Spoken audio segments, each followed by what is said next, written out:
Welcome to Softcore History. Hello and welcome back to Softcore History. It's good to have you all back this week. My name, of course, is Jake Goldman, and I'm joined here in a new studio with my two friends. I'm going to name one at a time. The first one, to my right, your left on the screen, Dan Rejection. How's it going, Daniel? I did not know which fucking thing you were going to say. What? That was Rob, by the way. Yeah, I didn't know. I was too confused. I didn't know which person you were talking about. No idea. On my right, your left, Dan Rejection. How's it going, man? Why do you care? Why do I care? You're my friend. What is this? What are you doing right now? Was the ruse? Why is it a ruse? You're my friend. I don't like this tone. Okay, I won't tricky. talk that way. Fine. I feel good. I've had a couple beers. I feel nice. I'm in this hellhole of a studio you guys call home. God, you're going to bury me in the backyard here. I already know it. We're most likely going to replace you, yes. I know. It's In due. life. People It's don't. due. I mean, this is a former Pentecostal church, so they do sacrifices here, I believe. That's the one where they That's they the speak in snakes. tongues too, The right? snakes, yeah.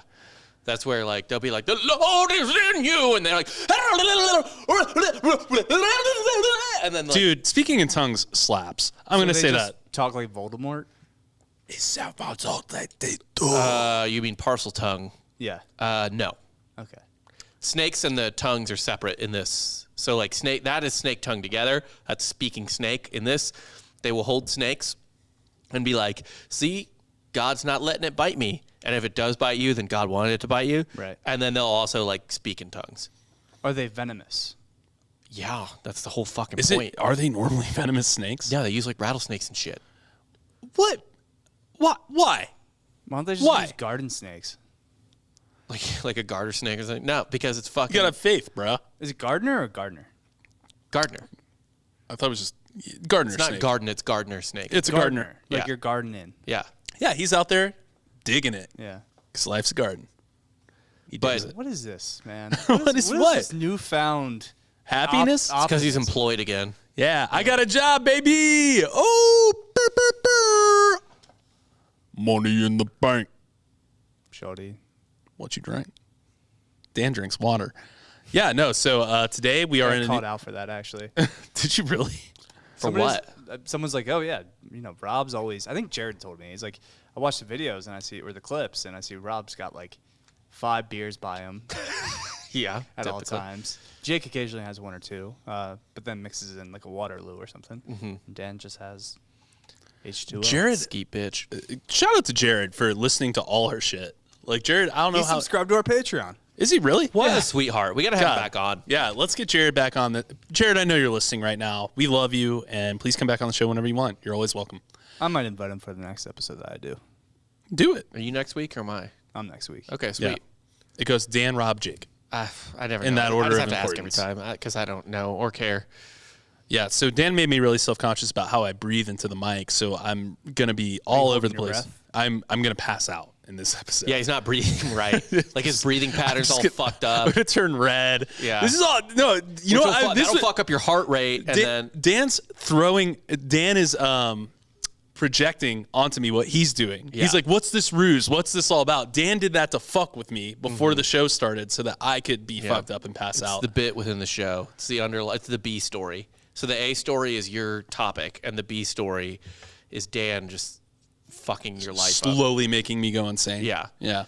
Well, tough break, buddy. I'm already doing that myself. God, you hate this. I love it. I love it so much. Anyway, we're going to talk about a pretty cool topic today. It's about a serial killer. So true crime fans, get on board. It's going to be a fun time. Is it, as they say in Girl with the Dragon Tattoo, a killer of women? It is a killer of women. Yes. I think it that's is the best way to call it. That's the best thing to call a serial killer. a killer of I women. want you to help me catch a killer of women. I've never seen that movie. Is it any good? It's sick. Yeah, it's awesome. I also, It's Fincher, I think. Oh, is it? Well, I there's like two. There's the Swedish version with Noomi Rapace, and then there's the American version with one of the NFL heiresses. Wait. Okay. Wow, that's a lot to unpack. But Yeah, the Rooney or not the Mara sisters. they're NFL people. Yeah, her name's Rooney Mara. Her first name's Rooney. Her last name's Mara. Okay. Which is confusing because the Rooneys also own the Steelers, right? The Rooneys own the Steelers. The Maras own the Giants. And the Rooneys were also like a ambassador to Ireland, weren't they? Yes, I think so. But a Rooney and a Mara married each other, and the kids are the Mara sisters. We got a trust bust. Yeah, Yeah, we got to bust up these families with it's rich always kids. just really funny. Like it's just like I get like 75% of the famous people you see were born rich. Two famous people. Well, yeah, but so rich. Right. Right. Yeah. No, like there's so many Because you either need to have connections or have the safety net. to try that. Yeah. Yeah. No, every time I look something up, like I was looking up Timothy Oliphant the other day, and I was like, oh, of course he's a fucking Vanderbilt. Yeah. Like, of course he is. Oliphant's a Vanderbilt? I didn't know that. That's fucking wild. Yeah, he is. He's a fucking Vanderbilt. I was like, of course he is. That's how he got started. He could do whatever he wanted. He's rich. Yeah. Yeah, it's 100%. great. I mean, fucking Aaron from The Office, Kimmy Schmidt. John Hamm was her fucking acting teacher too. Yeah, all right. Well, to be fair, John Hamm grew up like well off, I think, but not like that well off. But Kimmy, what's her name? Fuck.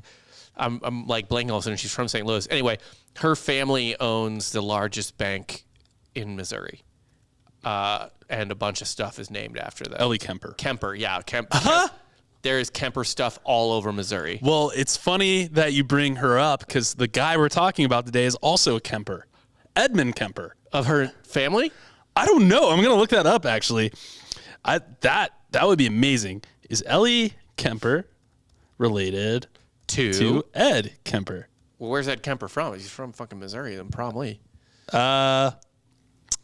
Yeah, I don't see anything about them being related. It's fine. I'll look it up. Yeah. But anyway, I'll do that side research. You get on with the story. He's from California. But yeah, so today we're going to be talking about Ed Kemper. Over the course of 8 months, from May 1972 to April 1973, 8 people near Santa Cruz, California were murdered, mutilated, and violated by a 6'9" giant of a serial killer. While his twisted behaviors in his youth blossomed into full-fledged, ceremoniously violent crimes as an adult, his contributions and lack thereof to society are some of the most interesting that abnormal psychology has to offer. You didn't write this, did you? I did write that. Okay. Fuck you. Hey, stop making me get in my own head. Stop it. Today we will be talking about the media-named coed killer, Edmund Kemper III, but we'll just call him what his friends call him. Big Ed. Big Ed. It's Big Ed. He's 6'9", like 3-something. He's a huge motherfucker. And he has a mustache. Yeah, Big Ed would be a guy that was just at the Ice House in Kyle. Oh, Katie Ice House? Yeah. Yeah. What is it? Katie? What, is that what it's called? Katie Ice No, House? it's just called the Ice House. Yeah. Katie would be... Katie Ice House is in Dallas. Oh. Katie Trail Ice House. That's in what I'm Dallas. thinking of. Yeah. No, I've never been to the Ice House in Kyle. Getting off his shift. Just the a good old boy. Yeah. Drilling all he's in over the corner of the oil. bar not talking to anyone. Like someone gave him the nickname Big Ed, but he didn't like it. And he's just like an antisocial weirdo. They're like, hey, that's Big Ed over there. And he's just like, or whatever. Like he's just yeah. What's he do as an occupation? I think he works as an undertaker. Well, I was reading his Wikipedia, so I won't say. Yeah, no. Not him personally, but like a guy named Big Ed in this theoretical bar. Oh, Yeah. he's like a plumber. What? He's a A roughneck. 6'9" plumber? He's a roughneckeer, dude. You're not getting... I'm not getting under those pipes. No, Yeah, you yeah. get in those tight corners, fixing the Maybe sink. in the- construction. Yeah, I was gonna something say like he's that. working on an oil rig. Yeah. Oil rig makes more sense. Yeah, Big Ed. Big Ed is a rough hands. Or- the only way you're named Big Ed and you're a soft hands is if you're a car dealer. Yes. Wow. Or a truck Yeah. driver. Yeah, Truck I drivers feel like have they soft have. hands I to feel me. like they have. You don't hard. think truck drivers have soft hands? It depends on the type of They're truck just driver. holding a steer. Got a lot of time to use lotion in that cab. I guess. Yeah. Anyway, It's a blue collar soft hand job. It's the- just, you know, Not even blue collar. It's a fucking 6-figure job. it's not their hands Actually, that get that's fucked a- up. It's just one side of their face. that is the a very weird misconception on truck driving. It can Right. either be 6 figures or you're perpetually in debt because Yeah. you're leasing your truck. Right. But yeah. Anyway, Big Ed was born in this. truck drivers are indentured servants? A lot of them are. Yeah. Huh. Because they have to pay for they lease the truck from the trucking company. They have to pay for all the repairs on the truck. The trucking company doesn't pay for that. Which ain't Well, cheap. they're about to get automated out of the job anyway. Yeah. Yeah. Get out. Unless they're making good money. Anyway, Big Ed was born in December of 1948 to Clarnell. Worst name for a woman I've ever heard in my life. Clarnell. Clarnell and Edmund Kemper Jr. in Burbank, California. Oh, Clarnell, that feels so good. Like, what's the shorthand for Clarnell? What do you, Nelly? It have to be Nelly, right? Claire. Ugh, there's no I in it. You just make it up at that point. Clar. Clarnell. I'm calling you Claire. What about just Arnell? Arno? Arnold. What about Arn? Arn. Just call her Arn. Arn. You just call Hey, Arn. Arnie. Yeah. Ed was But anyway, yeah, it would be hard. It would be hard to moan her name. Clarnell. Yeah. Clarnell. 'Cause, guys moan names very often. Guys I don't. always do. He just moans his name. Yeah. Rob. Rob seems like he's not quiet in bed. Is Rob quiet Anywhere? anywhere? No, but I could. You put on a performance. Make I a know little you do. noise. Yeah. Make a little noise. I'm dead silent. Yeah. No, I know that. Yeah. Who told you? I actually think You're- Dan is dead silent. You're probably like self-conscious, It's like, God, am I doing but it how right? much noise Yeah. you actually make. Oh, I'm breathing too hard into the, not mic, but, air, the world. Rob's a monster in bed, probably. Yeah. lunatic. I'm docile, quiet, soft-spoken. Do you like that?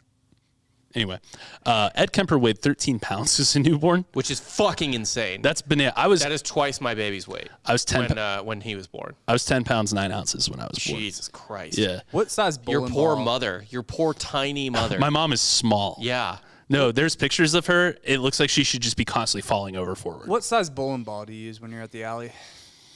I don't even remember the sizes. Probably use like an 11 or a 12. There's no such thing as an 11. It's usually like 8. It's every 2, right? It's like Oh, is it 8, 2? 10, Okay. 12, Yeah, like I think it's like, but okay, 16, then 10 or 12 usually. Yeah, 14's a lot. 14 sucks. Like if you get, like 12 feels like a lot, but normally those are the ones that fit. And then like, I would love to use an 8, but usually it's got those little tiny kid finger ones. I think I go boys 6. I go 14 if I want to throw it straight, Just because you can't do anything else with it. but if I want to put some spin on it, I just grab the 8 and I just don't put my hand. oh, in the you hole. just- I just kind of. What do you normally bowl? I bet you bowl well. You seem like the type that I would. was conceived in a bowling alley, so yeah, it's in my blood. Jesus Wait, what? Christ. I can shoot in like the 200s. I kind of imagine that your conception, like the moment of your father's orgasm, like I picture it with like your dad's like Hi, Dad. Your dad's like about to moan and then like a factory steam whistle goes off. It's not far off. Yeah, That's that's, like the- kind of what I picture. That's like the northeastern version of it panning to the wheat fields blowing. Yeah. Yeah, like your dad's like 1, 2, 3, here we go. And then like one of Like those steam whistle just goes off. one of those little cartoon like strike animations goes up. Yeah. That would be good. That's what I imagine. Yeah. Yeah, he had the same job since he was 18, so That's honestly, I respect the fuck out of that. You can't do that shit anymore, man. no, it's God. That's a good, long honest gone work. thing. Yeah, you can't just like go to a company and get promoted until you're rich. Oh, he that kept doesn't. getting offered promotions and just turned them down because he would make less money. What the fuck is? How's it a promotion? The union, every year you're there, gives you a raise. So if you take a promotion, you are no longer part of the union. Yeah, why would you do that? That's You don't. dumb. Yeah, don't do that. You just do the same job for 40 years. Yeah, Sounds bad. Sounds not the way to do it. What are you talking about? You get a raise. You get a raise every year. Yeah, why would you take a promotion if you don't get more money? I know, but why would you not give more money to promoted people? You don't have to. There's a union. If you take the promotion, you no longer work for the union. That seems counterintuitive to getting competent. I'm sorry. That well-versed actually sounds people. better to me because then you have people that actually know what the fuck they're doing the work that needs to be done. And then you got some asshole paper pushers that are like, oh, I'm important because I have a title. Like, you give them less money. Yeah, like a guy that specializes in one particular thing. Yeah. You don't need a Renaissance man. Look, You need a guy that knows how to do one thing well. Yeah, my dad's like a setup man of water treatment. Cool. Yeah. anyway, He puts up the pins. Other people knock him down. you got blasted into your mom in a bowling alley. So, yeah. Move on.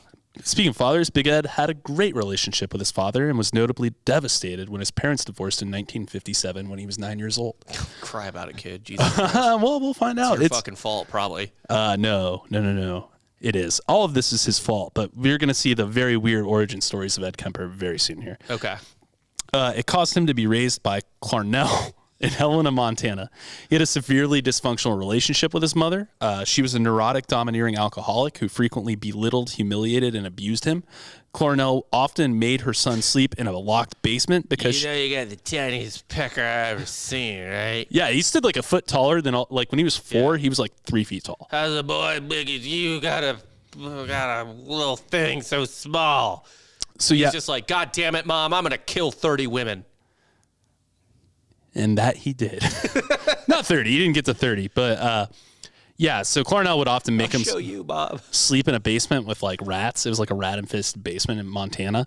She feared that he would harm his sisters. She regularly mocked him for his large size and derided him as a real weirdo in a phone conversation that Kemp overheard one time. She also refused to show him affection out of her fear that she would turn him gay. Well, It was the 1950s. did he turn out gay? No. So, Seemed to work. yeah, Shit, it checks Worked out out. a little bit. check that box. She also told the young Kemper that he reminded her of his father and that no woman would ever love him. And to be fair, back then, I think they would have preferred a mass murder over a gay child. They probably would've. Probably, Yeah. yeah. Priorities weren't really in order at the time. It's actually weird that was even on anyone's mind. People don't realize, like, homosexuality is a lot more pervasive in culture than people understand. Like, yeah, there's kind of like this idea that, I don't know, pre-1960, no one was gay. No, it sound like that's how like old like, people well, talk about it people- though. It's like people fucked in ancient Greece, and there was a law. There was a gap. Got to 1960. Then there was the golden times where there were none. No, like it is funny though, like how older people talk about. It's like, yeah, back then there just weren't any. It's like, no, so man, there just wasn't a lot. Like, no, they were just afraid. Yeah. But No, that's not true. You, the first woman that looked at you, you got married to also true. for 40 years. I think about this all the time. Can you imagine dating even in like the 80s? no, It's like a fucking nightmare. no, it sounds like a chore. You got to just meet the first even remotely attractive. That's. I think the divorce rate's eventually going to plummet because It's already going down. because people finally have can get through all their options and find someone like a good match instead of like the most random piece of driftwood you can cling onto in an ocean of fucking pain. Why do you think like every 6-year-old man's like, women love them or leave them? You know? Yeah. It's like no, just No, you you just married like the third one. yeah, you just like you got like what is it called? Where it's like you strike too soon. Where it's just Yeah. like, oh God, I'm gonna be alone forever, and Yeah. you're 22. Yeah. Like yeah, that's what happens. Well, even bigger than his size though, Ed's capacity for antisocial violent behavior was even bigger, which really. So his mom was right that he was a fucking weirdo. Yes, this is going to be a story about how Ed's mom was right all along. Maybe locking him in a basement and just constantly humiliating him probably didn't help. Seems preventative. Well, it didn't agree. prevent him from being a weirdo. Well, some She things. tried. Yeah. Chemotherapy doesn't always work either. Yeah, sometimes it do just it. kills the person, right? Yeah. Still do it. So all of his antisocial behavior starts right around when he's 9 and 10, and that's the time. Right around rat basement time? Yeah, yeah. Oh, okay. Yeah. So right after the divorce and he moves to Montana, gets locked in basements and stuff like that. That's when he starts showing himself. Seems like a coincidence. While most kids want a pet to play with in elementary school, Big Ed had big plans for the family cat. At the age of 10, he buried his family cat alive, waited for it to die, exhumed it, and then decapitated it and mounted its head upon a spike. So, Well, what else is there to do in Montana? not a lot. I mean, if you can't catch anything else, catch the cat. God damn it. You- really dropping this on a fucking Sunday for me? Yes. Really? Like you're making this is my Well, his fucking mom's Sunday like, you're now. never going to catch any pussy. And he's like, Right. I'll show you, Mom. So anyway, he claimed that as much as he enjoyed the act of doing it, he also derived pleasure from successfully lying about doing it and getting away with it. I think what had happened was he placed it in the backyard, like on the stick, Right. like Vlad the Impaler style. Yeah. And she's like, I can't believe that happened. Yeah. Like, who would do like they all run outside, then he runs outside last and he's like, oh my God. What? Is that the cat? Is that What a- our cat? What kind of criminal genius could pull this Yeah. off? Oh boy. Like this person had to be smart but terrible, but so smart. I'd fear But this man. Yeah, I would be. I'm afraid already. And extra strong. He ripped that head right off. Oh boy, he had to be strong to do this. He must have been really big, but not as like bigger than me. bigger than sure. Bigger than me. But not Yeah, much, I'm smart, but not much. but smarter than me too.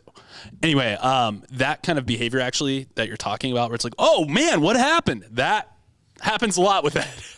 You're actually not wrong. That's probably how it went down. Just comes, he like murders someone, runs around the corner, then runs back around the corner 10 minutes later, and it's like, oh my God, whoa! I can't believe this either. As usual, you're not far off from reality here. So You want to start leading these episodes? yeah, you want to just do our episodes for us? I'm just Fill in the blanks. I have an advantage. This is typically Rob has what a happens serial when I killer kill a mind. woman. Yeah. So, yeah. This wasn't a one-time gig, though. He also killed another family cat at 13, dismembering it and keeping it in the closet until his mother finally found him out. And his mother is someone else we will talk about again later. So she's a very important figure in his life throughout it. Clearly. Yeah. Also, God damn, dude. Stop killing cats. What? He often Better than tortured. dogs, I guess, but still. Yeah, I mean, you can sell those cats for good money. You get the pelt out in Montana? Get a good cat fur? No, not Cat fur, dude. You just Bahamas. Timothy Dexter, that bitch. Oh, hell yeah, dude. Is that where he sent them? Was the Bahamas? Send One those of stray yeah, cats some to the island in the Bahamas. Bahamas, yeah. That with the bed warmers for the winter? Yeah. Oh, my God. I love Timothy Dexter. If Big Ed I mean, wasn't... the sugar ladles? Whatever they were. Yeah. No, they were. They used them as sugar ladles. Yeah. If Big Ed wasn't killing and torturing animals, he was often fully enveloped in dark fantasy. That was something that he would later talk to investigators about, how everything in his life starts with fantasy when he makes his decisions. Like What does that mean? Like He thought was a demon, he a creates troll? a dark fantasy of control in his mind, and then he acts it out from there. Okay. So one of his favorite games as a child was called Gas Chamber. What chamber? Gas Chamber. Tight, yeah. Yeah, or he would also play another game very similar called Electric Chair. He would have his sister tie him to a chair and flick a light switch on and off, and he would knock himself over in the chair and writhe and seize on the ground and foam from the mouth to demonstrate being murdered or executed. Sounds like he just wanted to be an actor. You know, I think the line Who didn't play that game? the line between actor and serial killer is probably very thin. Yeah, Yeah. But I mean, we all play Electric Chair. I would argue serial killers know themselves better than actors. Probably. They're more self-aware. Actors are Actually, no, I don't agree with that at all. Serial killers are like the least self-aware fucking people. that is actually I think they have more. Look, we're have all a like, code, haha, usually- actors suck, but no one has more delusions of. A serial killer is just actors' delusions of grandeur, like played out to its ultimate conclusion. Actors are spread too thin. They're a million different people. Right. Yeah, well, Dan actually said this pretty well. They have their own rules they live by, a little MO they create for themselves, and it's pretty common they with stick serial to it. killers. Yeah, Yeah. they typically do. It's like the opposite of The Professional, where he's like, no women, no kids. Serial killers are like, only women, only kids. Yeah. Do you think like This- a no, Christian I'm not, Bale? I'm not killing a man. That's hard. Do you Yeah. think like a Christian Bale knows anything about Christian Bale? No, I think a lot of actors are probably empty vessels that have been pretending to be other people for so long they never get any true introspection. Right. But He's Batman. yeah, I'm Batman. I'm Terminator, or whatever. What was he, John Connor? What did he play? Yeah, he was John Connor. Yeah. Another game he would play, he would have. Oh, okay. He also performed ritual rites a lot with his sister's dolls that would culminate in him putting them all in a circle and decapitating them one by one, and then putting them in a little smaller circle on the inside. Okay. That's called foreshadowing. Oh, what I was gonna say is, what a freak playing with dolls. So maybe Mom was right all along. Yeah, Kevin Hart would have broken a dollhouse over his back. Yeah. So essentially, his mom is just totally right about everything. Little gay weirdo. You're not. I mean, he's not gay. No, He's not. if only. It would just be a different kind of. He wouldn't be the coed killer. Well, no, I mean, if he was gay, he might have been like getting laid or something, and you put this energy elsewhere. I think I'm kind of glossing over the relationship he had with his mother. There was one quote because he remembers like his mom and dad fighting a lot. Yeah. And she would also, what do you call it? She would emasculate his dad to Yeah. a point where it was like, he's a serial killer said this about his mom. I wouldn't wish her on my worst enemy.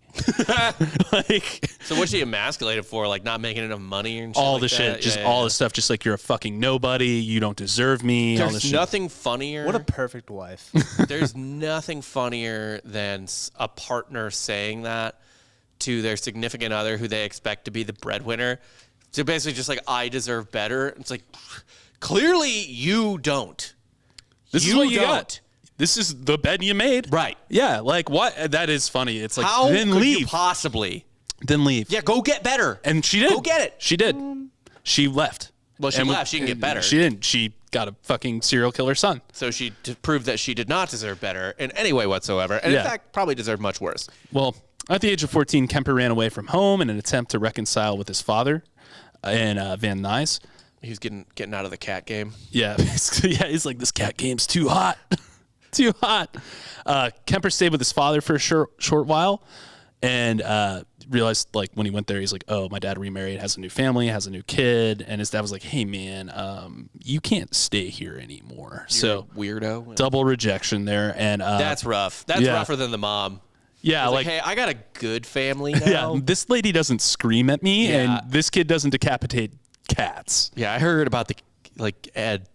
I love you, but yeah, I heard about the cat. Yeah, so and I heard about the other cat, which now seems like it's. I heard about the cats.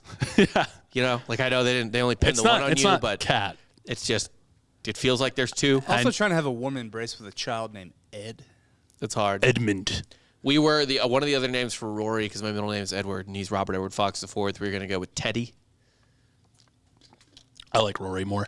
Actually, the reason he killed the other cat was because it liked his sister more, and that was just another woman rejecting him. Fair. Yeah. Fair. Well, also, he was just playing the same game the cat was playing, and let's be honest, if that cat would have killed him. I think most cats would kill people. Yes, if they could, they would. The term domesticated is loose with cats. Yes. So yeah, he had the unfortunate fate of every kid that's been rejected by both of his parents. He had to go live with murdering women. I don't think that's accurate. No, not that part. Okay, that's later. Not much later though. So at 14, he gets sent to live with his paternal grandparents. Kemper, of course, hated living with them. Good Lord, man, there is nothing worse than being a grandparent in this era in history.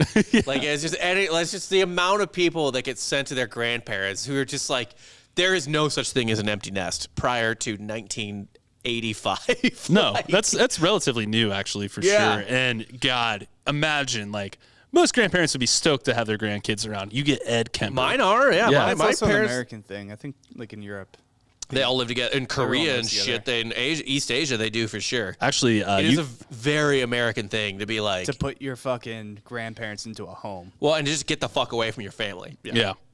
Well, that's kind of the basis of our entire start as a country is to just let's get the fuck out of here. Yeah, let's get the fuck away from our nearest relatives. Yeah, let's just move. That's the most American thing that you can kind of adopt. It's not guns. It's not free speech.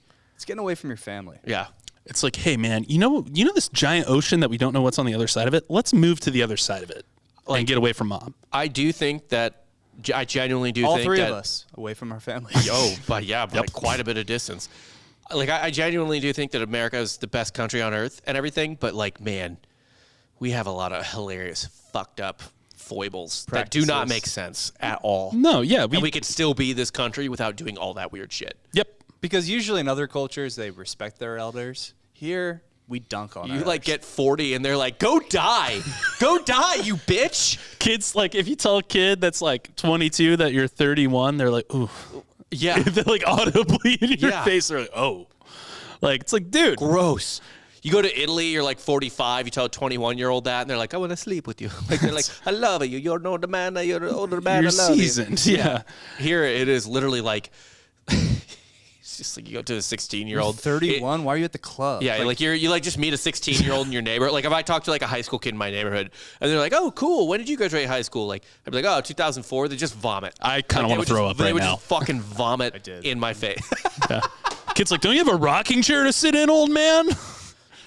God, kill yourself. Yeah. The only way you just had a kid. Gross. The only way for you to not essentially be immediately eligible for fucking suicide is to like be wildly wealthy. I do. That's the only way. They're like, "Are you rich?" No, kill yourself. What? You failed. My God. If you're not rich by 30, you're dead. Fucking kill yourself. I had a friend in high school that said he would kill himself before he turned 30.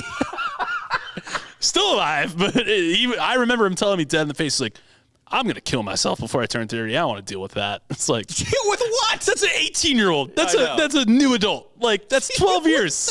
30? Yeah, it's like, that's nothing. I want to deal with financial stability. It's kind of sucks. I'm not going to lie. But anyway, Ed described his grandfather as senile and said that his grandmother was constantly emasculating me and my grandfather. So running theme here. Yeah, I just like Wait, to this is his paternal? Yeah. Oh, so his dad married his mom. His dad essentially married his mom. Right. Yeah, exactly. Ed's dad married the exact woman who raised him. Yes.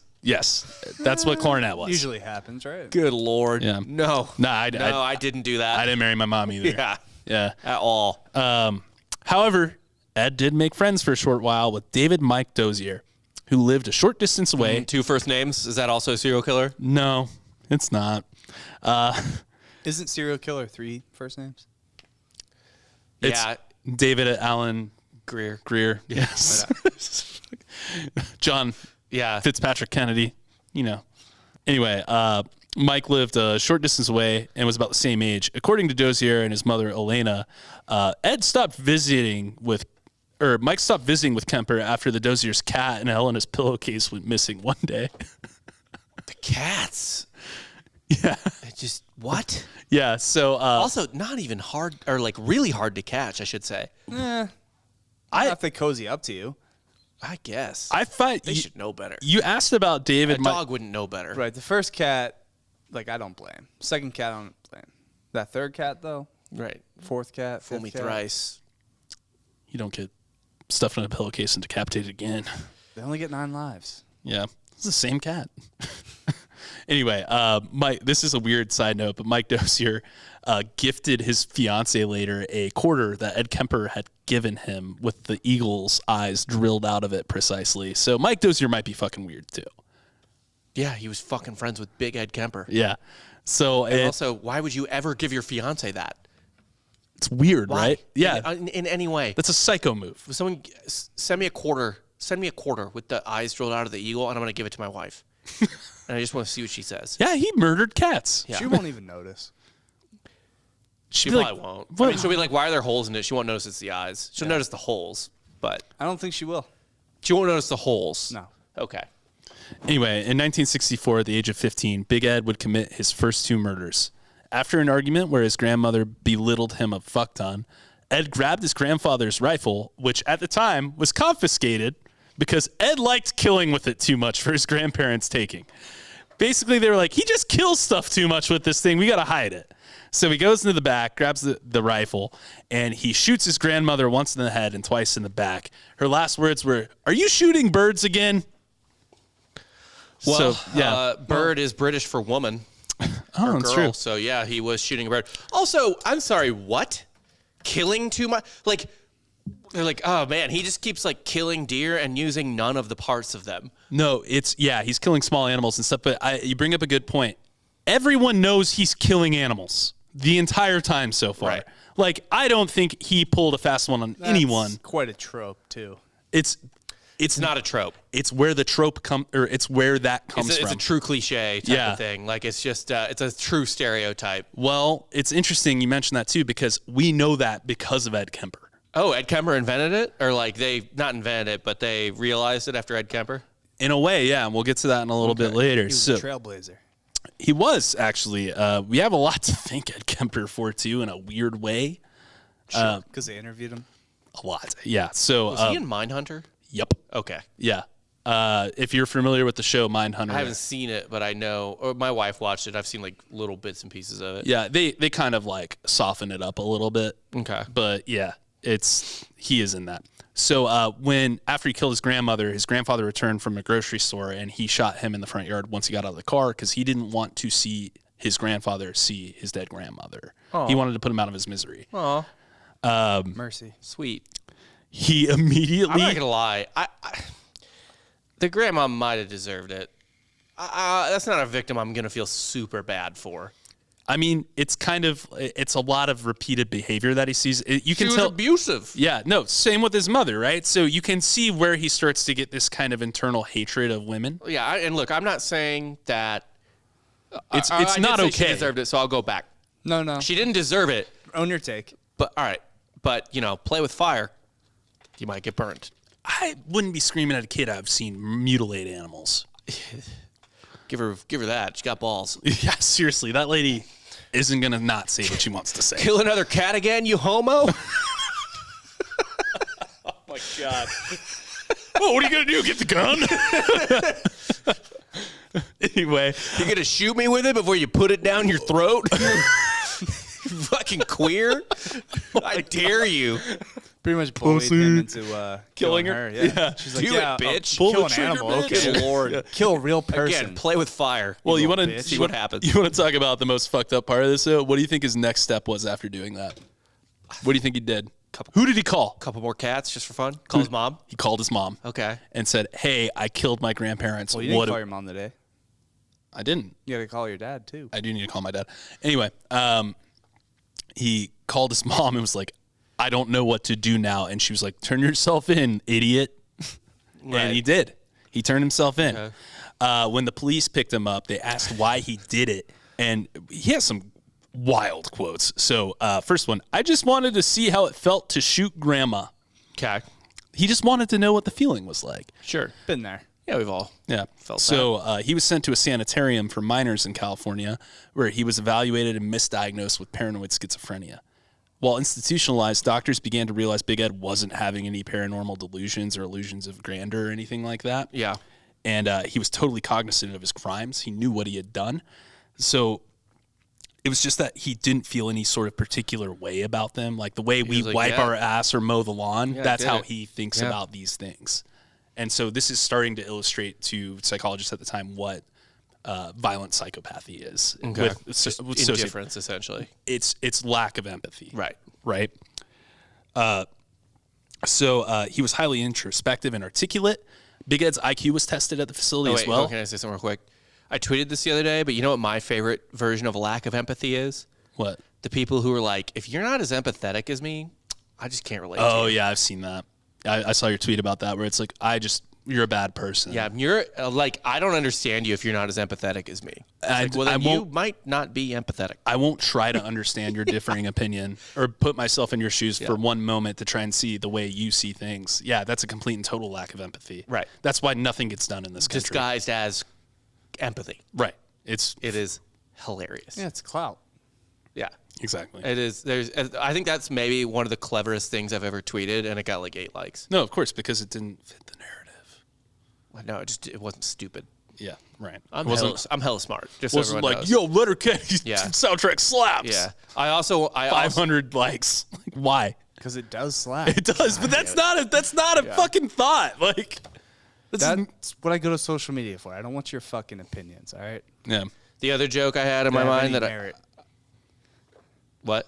I don't want opinions with merit. I That's just want fair. pointless opinions. The other joke I had in my mind, by the way, when he called his mom, I thought about this but didn't say it, but now I want to say it. When he called his mom and was like, "What should I do?" I just like imagine mom's like, "Turn yourself into jail." He's like, "Jail? Yeah. Oh wait, no, the gay jail. Go to gay jail, you gay bitch."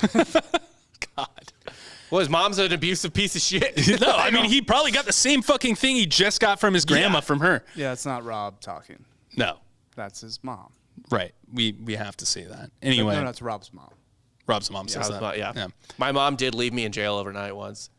I think you've told that story, actually. Like, I was calling, and I was like, "Please get me out." And my dad was like, and my mom, I know for a fact that my mom just like rolled over and was like, "Leave him, get him in the morning." You're the only Fuck person him." here that's been in prison, huh? I guess. You guys never spent the night in lockup? No. No, I've never been arrested. Never been in jail. Soft bitches. I'm just not an idiot. Soft. I get away with it. Soft. Yeah, I'm soft. Anyway, so yeah, they tested his IQ in there. He had an IQ of 135, which is very high for a 15-year-old. His behavior. Well, I had to imagine past the biology portion. He's seen the innards of at least 3 cats. There's no biology portion of an IQ test. Well, I just he's smart. He knows how to take a cat apart. Right. Head first. Anyway, his behavior was model for a patient, and his ability to cooperate was so valued. And this is another testament to how no one knows how to handle this person. Administrators of the institution began to allow him to perform intake evals for new patients. He murdered 2 people. What do you mean you don't know how to handle him? We've handled murderers for all of history. No, but I'm saying, like, why would you put him in a position where he gets to take intake forms for new patients? No, what I'm saying is, how do they not know how to handle him? He's a murderer. Throw him in fucking jail. Yeah, Confessed murderer. Let's not put him on a pedestal in the sanitarium or the sanitarium. Yeah. Like, what are they surprised at? They're like, wow, this guy's literate. He's not like some dumb like train robber or whatever. Like, what? I think, and I've tried to like kind of rationalize this in my head, like, why did they do that? I think they were chalking all of this up to like he just was very severely abused and was taking. He was still a kid though, right? He's 15. Oh, okay. I was imagining an adult. Okay, that makes way more sense. Yeah. So he got there when he was 15. He spent 6 years there. Yeah, that makes a lot more sense. But yeah, I think they rationalized it like this is his revenge on his parents who both abandoned him basically and stuff. And they kind of abusive. And blah blah blah. And they're like, we think he's going to be fine. So while he's doing all that intake stuff, he learned from other patients. The one thing that he took to after the sanitarium was it's better to kill someone if you rape them since there are no witnesses. He learned that in the sanitarium. It's better to what? To kill someone you're raping because you leave no witness. Oh. He learned that. Sure. Yeah. I don't think he learned that. No, he learned that from doing intake evals. What? I don't. Because he was. I hate to say that seems obvious. Right. No. That if you murder someone, they're no longer a witness to whatever other crime you committed against them. He had a few testing stages. Like, and that's not even just rape. Like, it's like, yeah, I guess the cashier of the gas station you robbed can't testify against you if you blow his fucking brains out. Yeah, right. But I think from a standpoint of like he's still a kid and he's getting, you know, like the scene in Blow where Johnny Depp's like getting advice on how to be a better criminal. Like they say in jail, it's jail. It's criminal school in jail. So yeah, they're getting better crazy classes basically. I guess that doesn't seem like it's also the class I would need. It's also the 60s. And it's probably not the best situation in these places. I'm sure it's awful. Yeah. Anyway. It's still awful. It's still not great. No, there's no sanitariums anymore. That's why there's more crazy hobos on the street. Because the sanitariums were so awful, they thought the street was better. They might not be wrong. Yeah. The sanitariums are really fucked up. But we should probably find a middle ground. Between let them loose and zap their brains all day? Yeah. Yeah. I don't know. I just feel like there's there is a happy middle ground between like camping downtown and electrocuting them for no reason. Probably. Yeah. Oh wait, if I had to guess, what?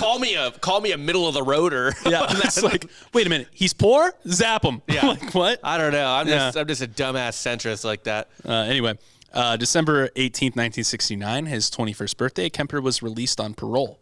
Unfortunately, against the recommendations of psychiatrists at the hospitals, the hospital. So who went against their recommendations? What, the state was just like, we're tired of paying $2 a day for this guy's fucking food? No. The hospital was fine with releasing him. It's the care in which he was released to that they opposed. Okay. The only person that could take him now was his mom. Oh, mom. Yeah, back to mommy. Yeah. Clarnell picked him up from the institution. I'm sure time apart, softened their relationship. Right. No. Was it distance makes the heart grow fonder? Yeah. It did not. She hated him even more. Oh. No, of course she didn't fucking visit him. Anyway, after picking up menial work here and there, Kemper would move back in and out of home with his mom over the course of a couple of years, and they fought all the fucking time. So, like, he talks about just different fights. He remembers every fight with his mom very vividly. Okay. One of the worst ones he ever had where he was going to kill her that night was she told him he needed to get his teeth bleached because he had an ugly smile. Sick. Yeah. But he sounds like a coward who's not going to kill his mom. Yeah, you can Well, think that. it's like, is it like Psycho where he's just like, yes, mother?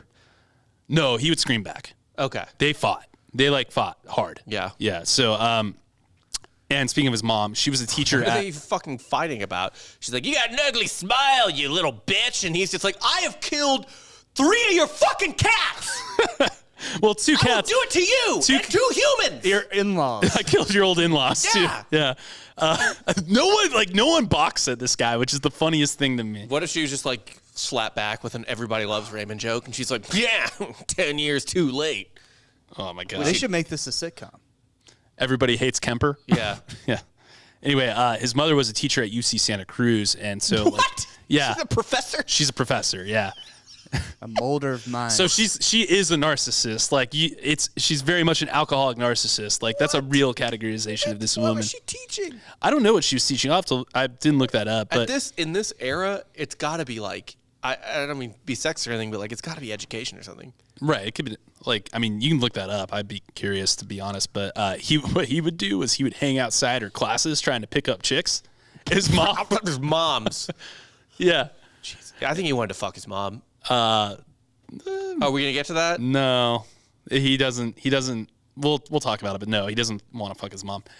His mom would come out of the class and tell him not to bother because he was a piece of shit. No one would go for him, especially not the women in his class, in her class. Lord. So he hated his mom a lot, obviously, and thought of her self-serving narcissism as just like a total just waste of humanity. Yeah. Which again, from a serial killer, you got to wonder how bad she really was.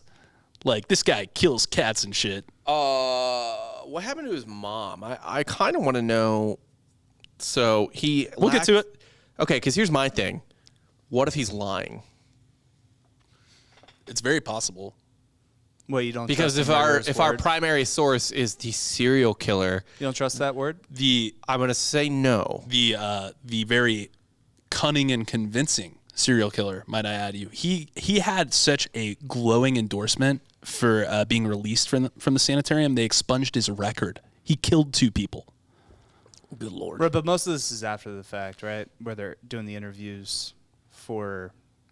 I'm sure we'll get to it. No, I'm sure I think we have what we would call in the writing business an unreliable narrator. Sure, at that point too. Like, I mean, you But can only why get. would he lie at that point?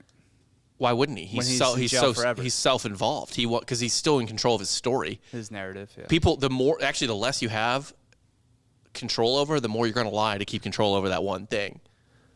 It'd be interesting to find that out. I feel like that's probably true, though. Desperate people, if anything, would lie more, not less. Like, you want to have control over what little you still have control over, and now he's kind of famous. He's a serial His killer. legacy. Yeah, that's all he has. That's literally all he has. When you see how he carries out his crimes and what he does, I kind of believe him. That his mom was a bitch? Yeah. And that his grandma was a bitch? And that every woman in his life was, Every granted, woman in his life was a bitch. but also like, Who's our primary source? well, It is him? It is him. Yeah, and there's also Yeah, I'm gonna call fucking his shenanigans on a Red lot pill of this. guy. Oh, he's definitely a red pill guy. Actually, he might not be. I don't know. But He anyway, sounds like black pill. yeah, he's probably more of a black pill guy. But he's a psychopath. He's not any pill. He's He not doesn't any think pill. about pills. Yeah. He's him. Anyway, He's taking cats' heads off. Another He's thing, not- too. He's not worried about fucking drag queen symbolism. shows. his No, red pill is just like women. Fuck all women, really. it is. Yeah, it's so lame too. Yeah. It's just like guys that can't understand that like they aren't inherently worth anything. Like, you don't have worth just because you exist. That's a fucking joke. No one owes you shit. Like, anyone that thinks something is owed to them is a fucking idiot. You still owe me like $20. I don't owe you shit. What did I just say? Look he just said you're an idiot. Yeah. Dummy. You think anyone owes you anything? You should say that to like the next time a creditor comes around. Say, you think I anyone tried. owes you shit? When Discover came, I tried. I don't owe you anything. If you think anyone owes you anything in this fucking life, and they're like, I mean, sir, we're gonna You spent our money. we'll take your car if we Yeah. need to. We're gonna take you to court. Yeah. That would be a red pill thing, though. It's like, they're trying to take me to court. It's like, you spent their money. You do owe them. You owe people something, but no one owes you anything. Money's not real, George. Anyway, You made a blow reference already, so. it's true. It's true. Yeah, so another fun fact, his sister tried to kill him twice, too. Older sister? Older sister. Okay. Tried to push him in front of a train. How old were they when that happened? He was younger. I don't know the exact dates, but like, this is, again, could Before be or after- unreal. When he so was- he said this. Yeah, he was. I don't believe a word of this. Okay. I actually don't believe anything this guy says. Okay. Well, But she tried to push him in front of the train before or after he went to the institution. before, when he was younger. Yeah. Before or after Cat 1. I don't know the exact timeline, but probably around the same time. Okay. Cat 2. Because if someone had done that to a cat and I knew it was probably them, maybe we'd do that. Especially, you know what? If it was the sister that had the cat liking her more. Yeah. Yeah. Just like fucking. What if like the severity of hurricanes was ranked on the cats that he mutilated? It's like Cat 1, Cat 2, Cat 3. It got progressively worse. Yeah. It's, like this is an all severed alive cat, Cat 5. It's factorial, too. Like, it's not just like 1, 2, 3 is equal, Yeah. like in growth. Yeah. But like Cat 5 was just like an absolute. It was red Yes. mist. Yeah.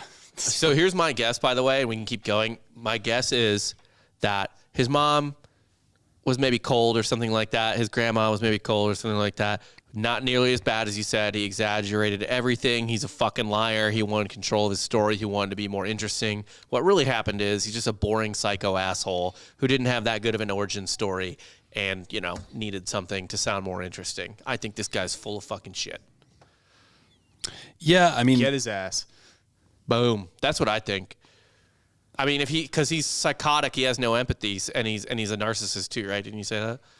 I mean, narcissism kind of plays hand in hand with psychopathic tendencies because, I mean, you're living in your own world. And he has delusions of grandeur and stuff like that. Like, yeah, I think this guy is fluffing himself. I think the only thing that's verified as far as abuse is concerned is the basement thing, though. Like, that is verified that happened. Confirmed by what, the sisters? I think so. Okay. Yeah, because that's like I just looked it up real quick. That's the only thing that they can, like, fully confirm. Okay. Anyways, he ended up getting into like someone hit him with a car and he got like a bunch of money. So he bought this. He's like, it's not really that important of a part of the story, but he got his own car. He got his own car. So he's just fucking. So now he's funded for life. He's just Seth Rogen and Knocked Up, where he gets like. Yes, he got $15,000 basically. But in what year? This is 19. This is the early 70s. It's okay. So he probably got like $75K. Yeah. So he bought like he got a year's salary cut type of situation. Yeah. So he bought himself a car and he started driving around Santa Cruz. And while he was driving around, he realized there were a ton of female hitchhikers during that time because that was around that time where the hitchhiker scare shit started. Hippie hitchhikers, stuff like that. I mean, it was in fucking Once Upon a Time in Hollywood, all that type of shit. Yeah. And so he started what he called doing catch and release. So he would pick up a chick and kind of, talk to him, probably sketch him out a little bit, then drop them off peacefully. He did this about 150 times before ever starting to fulfill any fantasies. And once he started realizing how good he could be at it, he started finding remote places where he could hide weapons, knives, handcuffs, things like that. Remote in the car? What? Oh, no, like off-road, just like places he could turn down. Because there's like, shit around too. You can drive and do nature and stuff like that. What city is this happening in? Around Santa Cruz County. Okay. Yeah. So there are 8 murders we know of in total. 5 were college students. 1 was a high schooler. And then there is the last 2, which is his mother and his mom's best friend. Oh, he did kill his mom. Yeah, I'm not going to actually go into the details of every case because they're all kind of similar. Okay. But they all involve him kidnapping the hitchhikers and taking them to a remote location, handcuffing them, killing them, then beheading them, and then defiling different parts of their body, mainly their face. So he would behead them and then fuck their face. Yeah. Okay. A lot. I just want to reiterate, I just don't like the reliability of this narrator. No, he definitely did that. You don't think? No, that I believe. Yeah. But that makes me think that maybe he's so fucking crazy that the other stuff might not be super duper true. Yeah. Did you know there's actually a different term than fellatio for face fucking? No, what is it? I think it's like if it's all thrust, if it's all chicks doing it. Yeah, it's like a ratio or like it's something that's like irritant but latio. Like interesting. Yeah, I can't find it off the top of my head right now, but that came up in my reading. Right. I was like, what the fuck does that mean? It's also just a fucking head. Yeah, I mean, that's true. So yeah, he would defile their faces and stuff. Someone in my fraternity walked in on somebody face fucking his girlfriend, and they're like, "It's the weirdest thing I've ever seen in my life." Like they were his roommate. Like he was like, and they forgot to lock the door, and like walked in, and like she was laying sideways on the bed, and he was just like humping her face. Bam, bam, like fucking her in the face. That's dude, leave that in porno. Like that's a lot for me. Yeah, I can't do that. Right. Have you ever face fucked? Yeah. Dan, of course, has. Of course, Dan has. Yeah. In the last 3 months? Consensually, of course, I'm sure. Consensually. Yeah, but anyway. No one was implying non-consensually. Yeah, that was no. And by the way, you I'm can't face fuck non-consensually without them being like dead or unconscious. Because if I was getting face fucked, I would just start fucking biting cock. Anyway, yeah, no, you're right. No. I'm saying that. So wait, only 1 out of 3 face fuck here? Yeah, just Dan. It's just like if they're enthusiastic about it and you give them. I mean, if they're into it, that's fine. I don't really care what 2 consenting adults do. In the privacy of their own place. Yeah, whatever you want. I don't care. There's no judgment. As long as you're not hurting someone. Just not my bag. Yeah. Anyway, didn't you say someone you used to work with? We don't have to get into it, but she's like, "You can't touch me unless you're inside me." It's something like that. Yeah. You can't what? What? She's like, don't touch me unless you're inside me. So it's penis first. It was just a funny joke. Like, it was, okay. yeah, but I thought it was funny. Anyway, Big Ed would often keep the heads and usually did a lot of dismembering at his mom's house in her bathtub when she was out. Sure. Yeah, while mom's gone. Well, we all get up to stuff when mom's gone. Yeah, one thing Ed remembered was that his mother, again a teacher, felt most empowered when her students looked up at her in class. That's when she felt her best, when her students were looking up at her and adoring her. Sure. So She sounds crazy, but again, this is all Big Ed's narration. And so that's why Ed would bury his victims' heads in his mother's backyard facing her bedroom window so they could look up at her. And that's where they found their heads. He also would keep small body parts in his closet. Do you remember the cats? Yeah. Same More kind of body. Okay, cool. Yeah. Cool. I'm not going to talk about all these things, but I'm going to talk about how he killed his mom. Okay, perfect. Because that's really what I want to know. That's what we're here for. Yeah. On April 20th, 420, baby, April 20th, 1973. Hitler's birthday, right? Yeah, Hitler's birthday also. After coming home from a party, 52-year-old Clarnell Elizabeth Strandberg was her new name now, Poor Alpha Clarnell. awakened her son with her arrival. While sitting in her bed reading a book, she noticed Kemper enter her room and said to him, "I suppose you're going to want to sit up all night and talk now." Kemper replied, "No, good night." He then waited for her to fall asleep. He sneaked back into her room Coward. and bludgeoned her with a claw hammer and slit her throat with a penknife. He then decapitated her and engaged... Oh, shit. The term is called Roomatio. Roomatio? Okay. And he did that with her head. He fucked his mom's face Yeah. after he cut her head off. Then hung it up. Decapitated. Then hung it up on a wall and used it as a dartboard. Now, do you fuck the mouth or do you fuck the Okay, neck? I don't want to get into neck that. hole? Oh, gross. I think it's probably the neck hole's simpler. I think I it's. don't know what the jaw situation I is. imagine there's a lot of power in his mind coming from her mouth Yeah. for the belittling that he's claiming. Yeah, but like you can't really control the teeth situation. Right. Yeah. It's a lot. I think you go esophagus. So Kemper stated that he put her head on a shelf and then just proceeded to scream at it for an hour and throw darts at it, and ultimately smashed her face in. He also cut out her tongue and larynx and put them in the garbage disposal. However, the garbage disposal could not break down the tough vocal cords and ejected the tissue back into the sink. Even the garbage disposal was just like, nope. It's not how garbage disposals work, really, but... I wonder if he was the motivation for Al Snow and Head. He's actually one of the big motivators for Buffalo Bill in Silence of the Lambs. Okay. Okay. But Al Snow was a wrestler. He was the guy that would just carry around a head, I think that's just a classic. just a female head. Yeah, why not? Anyway, another fun fact. This is another quote. Ed Kemper, after seeing that, told police, "That seemed appropriate. As much as she'd bitched and screamed and yelled at me over so many years, the sink didn't even want her voice." He has some zingers. He's just working on his type Here's the 5. thing, though. That zinger makes me further believe that he's full of shit. Yeah, he's just working on that joke. Yeah. He had that in his pocket. Kemper, And you know he said that multiple times Yeah. beforehand. he probably said that guy- while throwing the darts. I guarantee you his mom, wasn't that great, but, was not No one anything- deserves this. No, not any... Well, obviously no one deserves that, but I guarantee you, I bet you she wasn't abusive or she was cold. I bet you she was cold and cutting. There's plenty of people that have been abused way harder than this guy that are perfectly... Oh, so you coming around from your initial statement where you That said she had it coming? She had it coming. She didn't have it coming. No, now that I know, because at the time I didn't realize he was the only He might have had it coming. narrator. So I don't believe a word this guy says. Yeah. Anyway, he later just put her corpse in a closet again, his favorite spot, and went out to drink. Then he returned home and invited his mother's best friend, 59-year-old Sarah Taylor Sally Howlett, over to the house to have dinner and watch a movie. When Howlett arrived, Kemper strangled her to death to create a cover story that his mother and Howlett had gone away together on vacation. So he's working on that for a minute. Again, makes me trust anything he says, even fucking less. This guy's a fucking liar. Yeah, and then the weirdest part is he left a note to the police on her body in the closet, and it says approximately 5:15 a.m. Saturday. No need for her to suffer any more at the hands of this murderous butcher. It was quick, asleep, the way I wanted it. Not sloppy and incomplete. Just a lack of time. I got things to do. Exclamation points. Sure. Yeah. Yeah, this guy's full of shit. Afterward, Kemper fled the scene. He drove nonstop to Pueblo, Colorado, taking caffeine pills to stay awake for the over 1,000-mile journey. He had 3 guns and hundreds of rounds of ammunition in his car, and here's where the illusions of grandeur start kicking in. He believed he was the target of an active manhunt.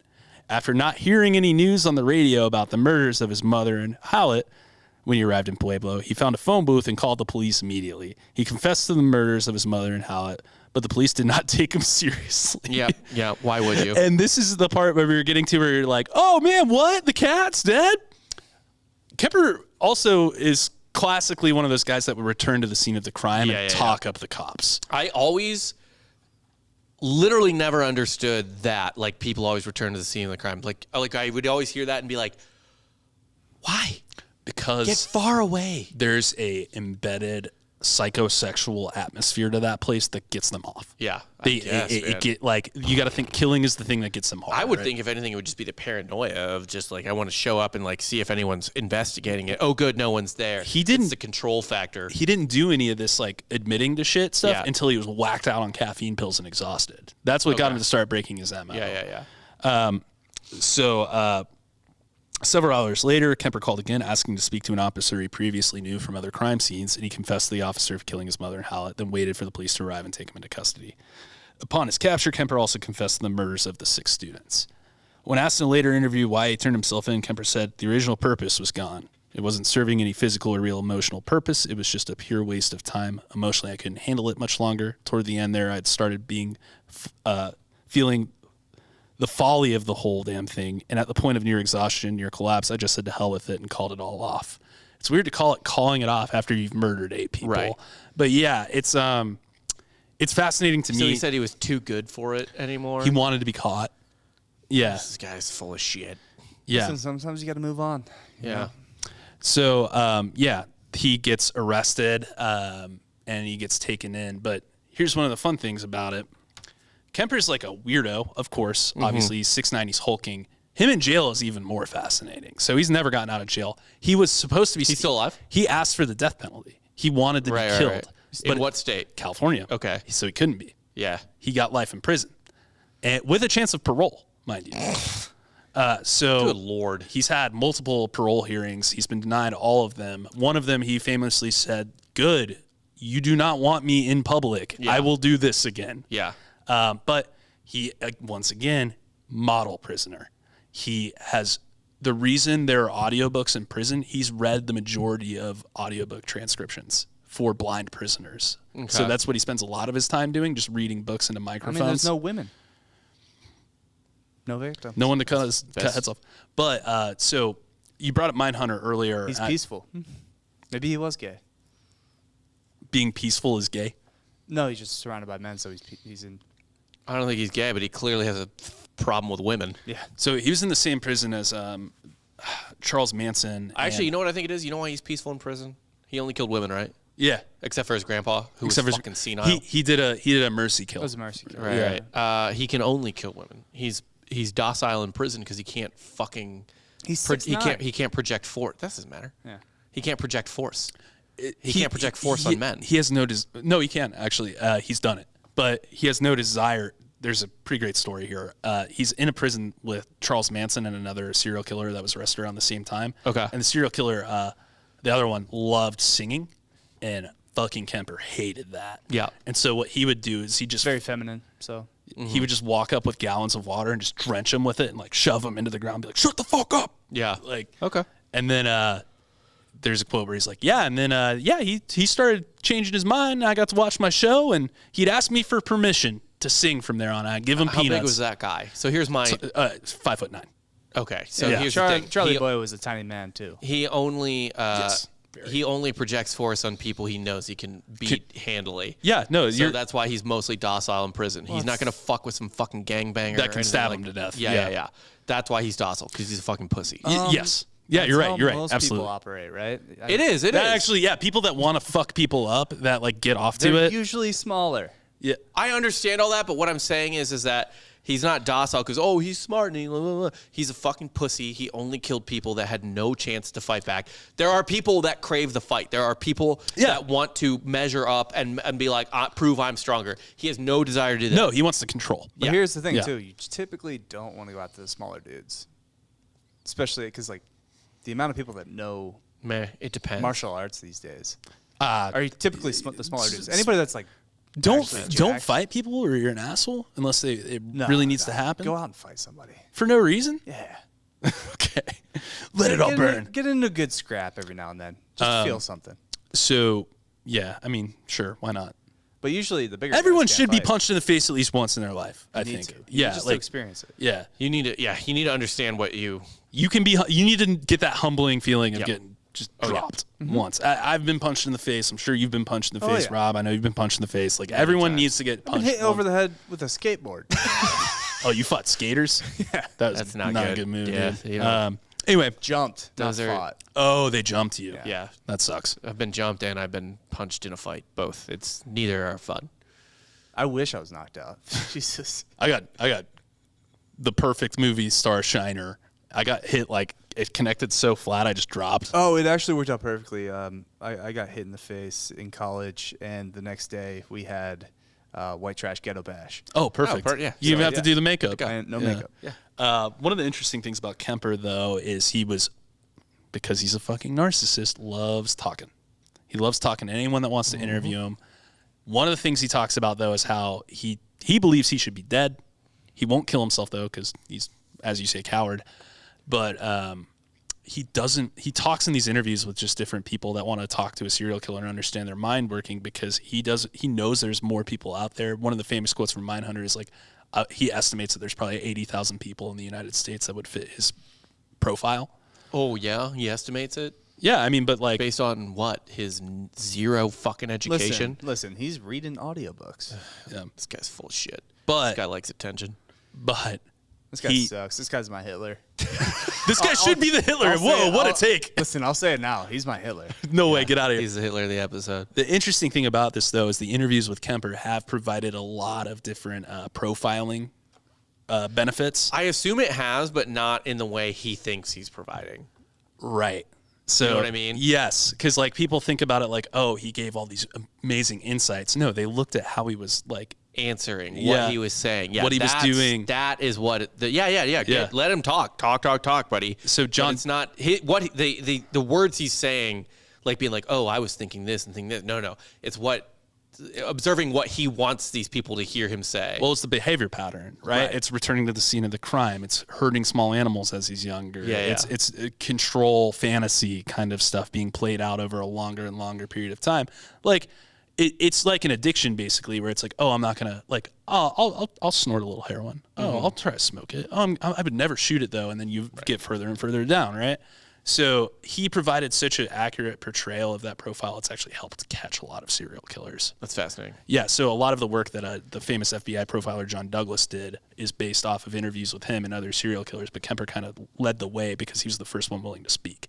Okay. Yeah, and you can look into how John Douglas dealt with it, but he talks about how he had to constantly endear himself to Ed Kemper to like get like, Hey, buddy. Exactly. Hey, Mr. Smart Guy. yeah. Yeah, you're so smart. Yeah, if you're Tell me how you killed him. That was so I was like really cool how you did it. Well- Honestly, like other killers we saw, they did not do it like you did. I think it was he provided Kemper a way of being a model prisoner again by helping. Right. Because he like didn't want to be a snitch, but Right. he wanted to be the model bad guy. Just a little attention. Right. What a bitch. Yeah, he's also waived his rights to he's waived his parole hearings a couple times and just refused to go. He's like, I shouldn't be out.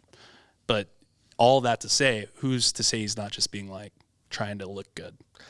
Trying to look good. I do actually also think there's probably a part of him that's like, life seems like work, Yeah. and I don't want to do that.